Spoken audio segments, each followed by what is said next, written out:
How would you classify the new world order today? So it feels a little bit like we're back into a Cold War 2.0.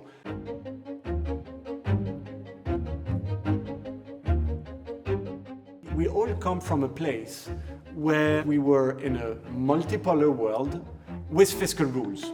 And basically from that point, we kind of made 180 degrees into a world where now, what characterizes the environment we're in is protect your domestic markets. So you no longer want to depend on anything that relates to the other bloc. So redefining trade routes, redefining foreign direct investments, where they go to. Now, that is a big change.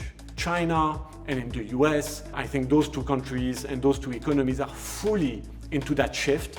And the idea is basically some form of economic and social dominance, right? There is a confrontation on a certain number of platforms.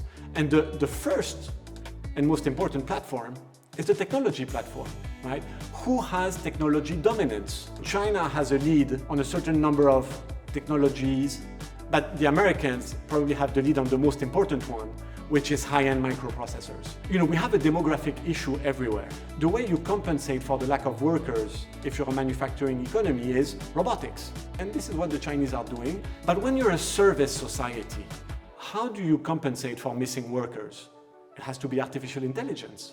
And this is why the Americans are putting so much money in what is central to the development of artificial intelligence, which is high-end microprocessors. A lot of money is being poured to secure those supply chains, in this block logic. And that, creates a relatively powerful economic safety net. In a block logic, you have less interactions between the two blocks, but you have a lot of interactions within each blocks. This is not about deglobalization. It's more about a reorganization of globalization to meet basically this battleground between the two powerhouses of the world economy. It's a competition to win. If you're not China and if you're not the US, you kind of have two choices.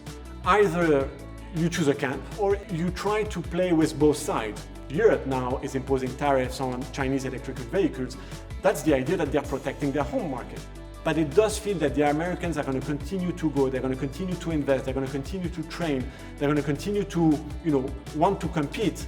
And the big question is, will China have the means to keep up the pace? To be fair, and I'm going to be voluntarily a little bit provocative here, I don't think the election changes that much. The Americans have been very consistent, right? Whether it's the Trump administration or the Biden administration, they've been very consistent into treating China as an opponent, right? So the hawkish stance towards China is something that will continue whoever becomes president in the US. But markets react to one thing. Are companies making money or not? You need economic security in a world order that has changed. If you invest in the future, you will not regret it.